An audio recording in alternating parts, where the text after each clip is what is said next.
Nous sommes impatients, en tant qu'industriels en tous les cas, d'avoir quelques références et un cadre de travail qui nous permettent de fournir, en tant qu'industriel d'une certaine taille, avoir quelques références et s'appuyer sur des textes qui sortent, qui nous donnent les moyens de bien travailler et de fournir un certain nombre de services. Je pense que nous y sommes prêts. Enfin, la balle, je parle au nom d'Orange bien évidemment, mais nous y sommes prêts à investir, prêts à travailler. Il manque plus encore que quelques détails, mais sont souvent dans les détails que se niche le diable, non ? La création de la ZIP et la création de la NAP ont été votées par le Parlement, donc il ne reste plus que l'examen de la loi HPST, la promulgation de la loi, et les agences seront complètement en ordre de marche. Elles ont la volonté de travailler ensemble déjà et de travailler ensemble avec les industriels afin d'avoir des expérimentations dans un premier temps et ensuite des déploiements qui soient les plus efficients possibles. Voilà. De ce point de vue-là, on commence à travailler avant même la constitution des agences du point de vue institutionnel.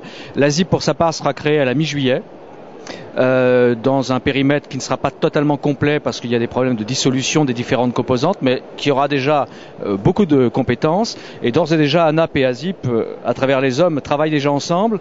Nous allons travailler de manière très pragmatique, c'est-à-dire que avant de passer des conventions et des contrats de coopération que nous allons mener, nous allons choisir des objectifs stratégiques communs de façon à créer le cadre d'ores et déjà qui permettra et au pouvoir public et aux acteurs locaux et aux industriels de travailler en toute lisibilité.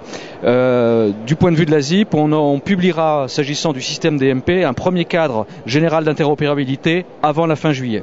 On est sur un chemin vraiment très allant, avec notre souci, c'est de rénover une façon de travailler de la puissance publique qui doit créer les conditions d'innovation et ne pas substituer aux acteurs pour faire des choses pour lesquelles ils sont mieux faits que l'administration.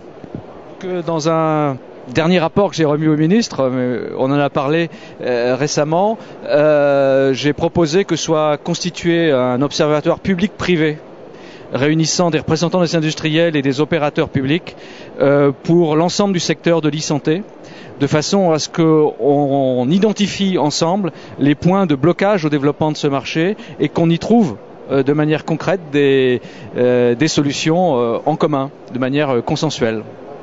On sera un acteur très présent et qu'Orange a toute l'envie de jouer sa place sur l'ensemble de l'écosystème.